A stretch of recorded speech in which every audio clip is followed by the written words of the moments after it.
Ustaz. Apaan nih? Kagetin aja. Ini nodong. Tapi nggak ada pisaunya. Iya, kalau pakai pisau bahaya nih. Kriminal ya. Kriminal.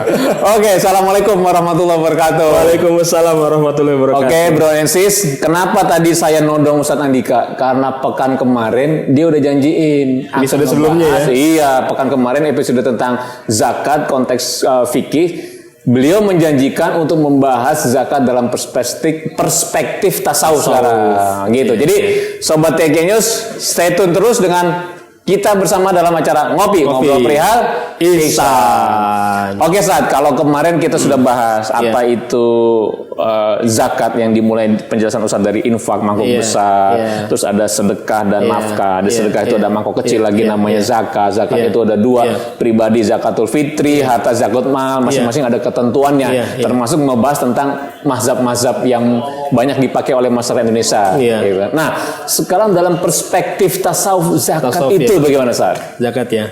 Ya. Kalau kita mengambil rujukannya kitabnya Tuan Syekh Abdul Qadir Al-Jailani, kitab Sirrul Asrar, ya, memang ada di dalam bab mengetengahkan tentang zakat syariat, zakat thariqah. Jadi pembagian beliau adalah zakat syariat, zakat thariqah. Ya, zakat syariat sebagaimana yang tadi sudah kita bahas ya episode sebelumnya. Sedangkan zakat thariqah adalah bagaimana kita bahkan bisa memberikan amal-amal soleh yang kita lakukan, nilai kan setiap amal soleh yang kita lakukan insya Allah mendatangkan pahala di sisi Allah kan. Nah itu bahkan amal soleh yang kita lakukan itu kita zakatkan, kita berikan ya kepada siapa saja yang kita niatkan. Apakah kepada kita keluarga kita, pokoknya kita meniatkan ya Allah seandainya bisa kita baca Quran di bulan Ramadan kan menghatamkan. Ya Allah seandainya saya baca Quran ini memang ada nilai sisi Engkau, nilai keikhlasan, ada nilainya. Maka itu semuanya kita berikan misalnya kepada anak saya misalnya, kepada orang tua saya. Enggak rugi tuh saat kita berikan ke orang. Nah, di sini luar biasanya dalam Sirrul Asrar itu kajiannya. Karena dengan ketika seseorang itu memberikan seluruh amal solehnya, maka dia akan merasa tidak punya miliki apa-apa lagi, bahkan termasuk tidak punya amal soleh. Amal soleh sama sekali tidak merasa tidak memiliki amal soleh sama sekali, karena sudah diberikan kepada banyak orang, apakah kepada anaknya, kepada orang tuanya, atau orang yang dicintainya, ya. Jadi dampaknya membuat seseorang itu merasa nol, tidak memiliki apa-apa, ya. Karena memang toh, kalaupun nanti kita di akhirat, ya. Yang akan menyebabkan kita itu bisa masuk surga atau terhindar dari neraka kan bukan amal soleh yang kita lakukan. Bukan amal soleh kita. Bukan. Benar juga. Masuk surga itu karena rahmat Allah. Terhindar dari neraka karena maghfirah Allah. Maghfirah Allah. Sebanyak apapun amal, ada saja satu dosa yang tidak diampuni, tidak dapat maghfirah. Tentu menyebabkan masuk neraka. Walaupun anggap di nerakanya ya cuma 1 jam deh, 1 jam neraka. 1 jam neraka di sini kalau dalam 1 hari di sana 1000 tahun. Dibagi 24. Bagi 24. Iya, berapa? Sekitar 41 tahun sekian, 41,6 sekian. Itu 1 jam di nerakanya aja loh. Dengan akibat apa? Anggap tadi tidak mendapatkan maghfirah. Ada satu saja dosa. Jadi kita terhindar dari neraka pun karena maghfirah dari Allah. Kita masuk surga pun karena rahmat Allah. Nah, dengan mengeluarkan zakat ini membuat orang itu menjadi nol, merasa tidak memiliki, sehingga tidak ada kesombongan di dalam dirinya. Jadi apapun amal soleh Ustaz ya. Itu kalau bahkan mau kita katakanlah menolong orang, beberes apa segala macam. Kalau memang ya Allah ada ganjaran, berikanlah kepada ini. Nah, itu sampai sedemikian rupa Tuhan saya itu. Kalau kita kan yang selama ini kita amalkan, kita sudah memberikan, walaupun belum yang berupa amal yang kita miliki. Tapi yang kita niatkan, kayak apa? Kayak kita baca Fatihah ya. Baca Fatihah. Dalam amalan tawasul, amalia harian, mingguan, itu kan dalam tawasul ya. Kita baca, bahkan kita membacakan Al-Fatihah itu tidak hanya kepada orang-orang yang sebelum kita, para nabi, para wali, bahkan orang-orang yang belum terlahir. Ya, sampai hari kiamat. Dalam tawasul kan gitu. Orang yang berbuat baik yang bisa jadi kita lupa. Gitu. Semua kita berikan gitu. Jadi sebenarnya sudah dicontohkan dalam amal harian kita. Amal harian kita sudah dicontohkan tawasulan seperti itu ya. Dan sebenarnya itu bisa kita terangkan secara khusus juga tadi seperti itu. Kalau secara khusus tadi benar-benar kita merasa semua amal yang sudah kita lakukan, ya Allah saya hadiahkan gitu. Kalau tadi ibaratnya sedekahnya ya, sedekah itu memang. Tapi kalau yang benar dihabiskan jadi zakatnya itu. Jadi benar amalan diri tidak ada sama sekali. Berarti gini Ustaz, Ani kenal sama orang tuh. Jadi dia cerita gitu kan. Waktu orang tuanya wafat, Iya. dia sempet maksudnya gini, dalam batin gini, dia sempet, dan salah nggak nih gitu kan? Dalam batin apa? Ya Allah, jika memang semua ada kebaikan begini, limpahkan seluruhnya kepada almarhum. Iya. Dia sampai sebegitu Iya. Refleks kan tanpa sadar dia ngomong seperti itu, tapi setelah itu pikir ini terlalu berlebih enggak? Nah, itu berarti sebenarnya nggak jadi masalah juga ya, karena memang ada tuntunannya. Artinya itu dalam kitab Sirrul Asrar, Tuan Syekh Abdul Qadir menuliskan seperti itu, keterangan seperti itu. Oh gitu. Iya. Nah, ada fenomena menarik juga nih, Ustaz. Iya. Ada orang gini, sering orang menghadiahkan sesuatu kepada orang lain. Iya. Kayak suratul Fatihah. Iya. Tapi nggak ada yang bacain Fatihah untuk diri lo. Jadi makanya ada sih kenal tuh. Jadi beberapa orang nyaranin, lo banyak ngirim Fatihah ke banyak orang, Fatihah untuk diri sendiri udah belum? Jadi ada Fatihah untuk diri saya sendiri, Al-Fatihah. Nah itu gimana, Ustaz? Pasti saya pernah denger dong. Iya. Nah itu gimana fenomena? Saya pernah dengar. Benar kan? Barusan. Kalau saya jujur aja pernah beberapa kali dengar, Ustaz. Iya. Gitu kan. Dari teman-teman tuh ada yang Fatihah, bro, ente pernah dengar nggak, bro? Ya, kita pernah dengar. Jadi pernah dengar juga nih. Pernah dengar juga. Gaul juga deh. Jadi gini, bro. Di dunia dakwah. Iya, jadi gini, ada orang menyarankan ke aneh Fatihah untuk diri sendiri. Kenapa? Kita terlalu sering Fatihah untuk orang lain, untuk diri sendiri. Pernah dengar kan? Nah, gimana, Ustaz? Fenomena itu, Ustaz? Ya boleh. Kalau bicara boleh saja ya. Boleh aja. Tapi kalau kita mengamalkan apa yang ditunjukkan guru kita, Betul. karena tidak ada amalia dibimbingkan oleh guru kita begitu, sebenarnya ketika kita begitu khawatirnya dari timbul apa? Egois. Betul. Sedangkan kita berlatih sedang mengenalkan diri kan. Betul. Kita bukan apa-apa, bukan siapa-siapa. Kita menghilangkan eksistensi diri kita. Di satu sisi memang baik, kita mengharapkan dapat limpahan kebaikan dari Fatihah amal soleh. Tapi dengan ini lain, justru kita sedang menonjolkan eksistensi diri. Sedangkan dalam tasawuf adalah dengan zikir kita la ilaha illallah, itu kalimat penafian, nafi isbat. Salah satunya adalah agar kita nanti bisa mengenalkan diri, menghilangkan eksistensi diri kita, karena yang sejatinya ada la maujuda illallah. Tiada yang ada kecuali hanya Allah. Jadi kita ada karena diadakan. Betul. Kita ada karena diadakan. Saat kita sudah jatuh tempo nggak perlu diadakan, ditarik ya kita juga udah nggak ada. Betul. Jadi Bronesis kita perlu bersyukur nih bahwa kita diajarkan sharing, caring, berbagi. Gitu kan.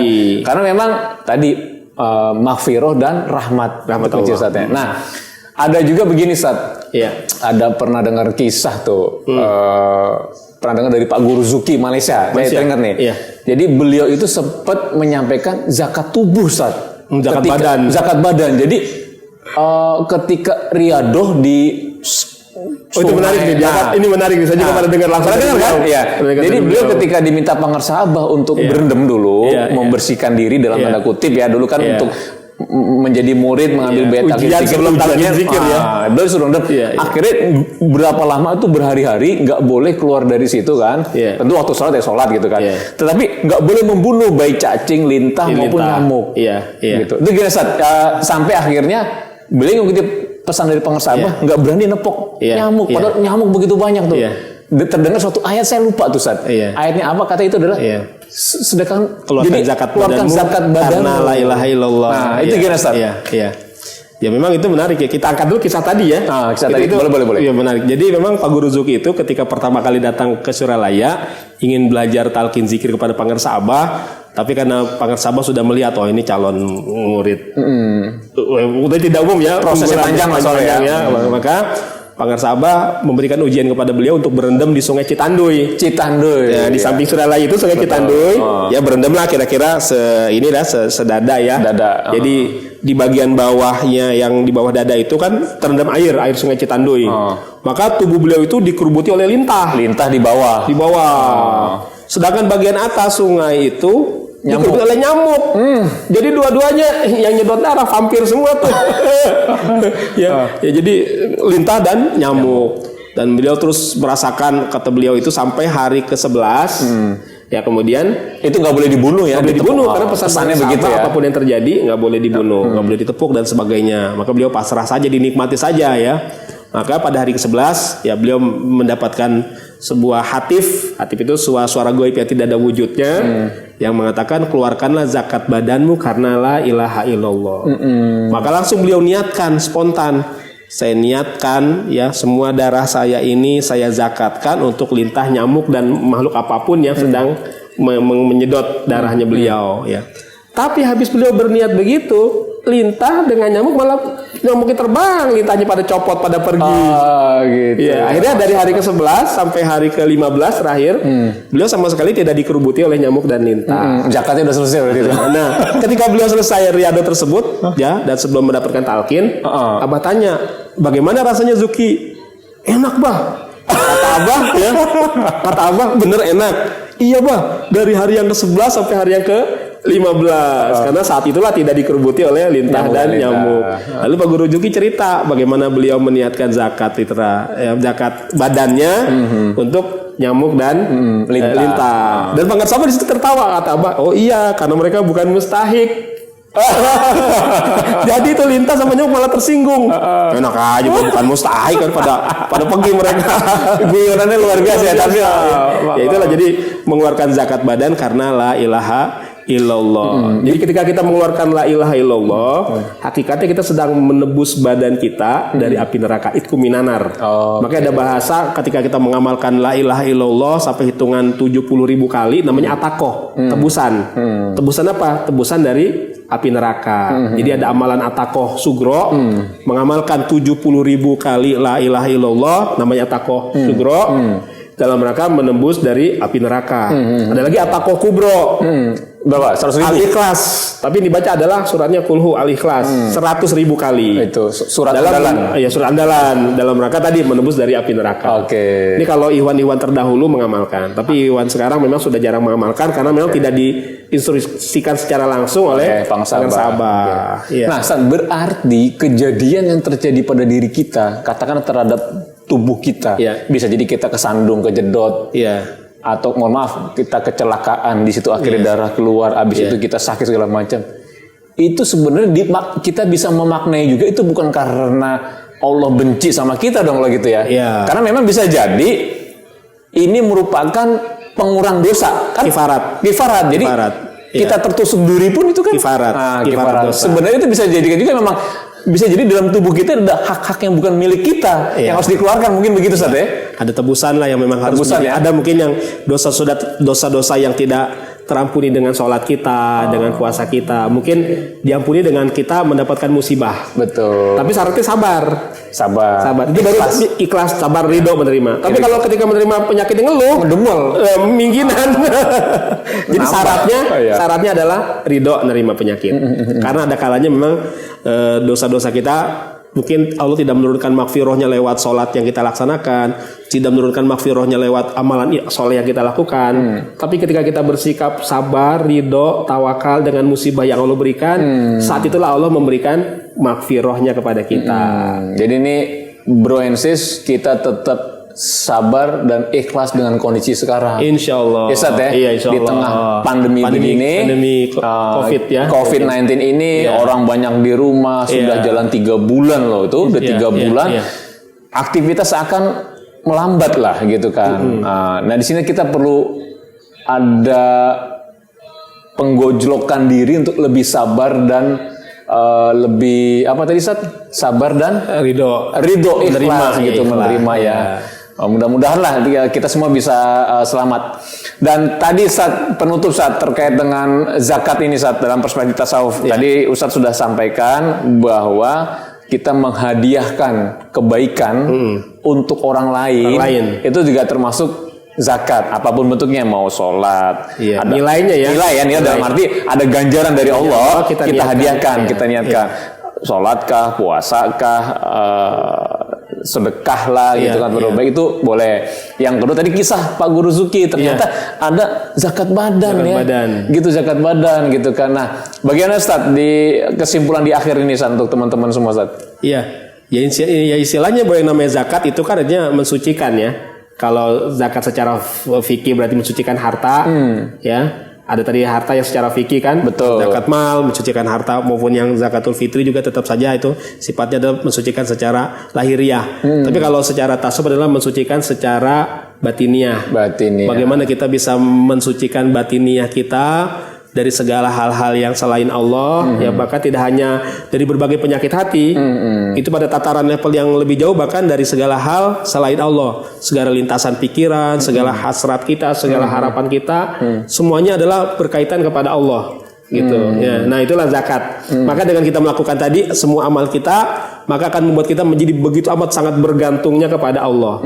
Kita tidak lagi bergantung dengan amal soleh kita, tapi semata-mata bergantung hanya kepada rahmat Allah dan juga makfirah yang Allah berikan kepada kita. Nah dengan seperti inilah insya Allah kita akan membuat Allah ridho kepada kita. Allah senang. Kau bergantung kepada aku sepenuhnya. Betul. Maka Allah begitu senangnya, maka Allah melimpahkan ridhonya kepada kita. Ridho dan sabar itu terjaga dengan baik ketika kita banyak melakukan pembersihan ruh juga ya, dengan juga. Tadi Ustaz sampaikan la ilaha illallah ya. La ilaha illallah. Itulah. Oke, luar biasa. Seutama-utamanya kita melakukan zakat tadi. Oke, Bro Nesis. Alhamdulillah nih pagi ini kita sudah banyak dapat pengetahuan hal-hal baru dari Ustadz Andika, dan pekan depan kita akan ngebahas tentang apa, Ustaz? Apa dong? Udah lebaran lewat belum? Oh, kalau lebaran jatuhnya hari Ahad, udah lewat belum lebaran nih? Belum. Berarti pas Sabtu pagi malamnya itu takbiran kalau lebarannya. Insyaallah. Jadi teman-teman stay tune, mudah-mudahan kita masih bisa jumpa, kita bicara tentang Idul Fitri. Insyaallah. Pulang kampung atau mudik. Assalamualaikum warahmatullahi wabarakatuh. Waalaikumsalam warahmatullahi wabarakatuh.